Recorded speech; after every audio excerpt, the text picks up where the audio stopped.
Mən bir oyun yaratdım. Əslində 1991-ci ildə çıxmış Gorillaz oyununu modernləşdirdim. Gəlin əvvəlcə oyunun nə haqda olduğunu danışım. Deməli iki gorilla var və bir-birlərinə banan atıb vurmağa çalışırlar. Bu oyunu React və TypeScript ilə yazdım.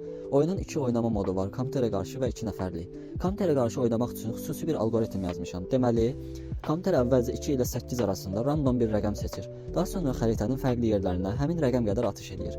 Daha sonra bu atışın mərkəzini hesablayır və ora yekun atış edir. Və bu alqoritm təkrarlanır. Başqa bir maraqlı hissə isə budur ki, oyunu yazarkən heç bir şəkil və ya hazır bir qrafik istifadə etməmişəm. Yəni ekranda gördüyünüz hər şey, günəş, binalar, banan, gorillalar hamısı bir TypeScript kodudur.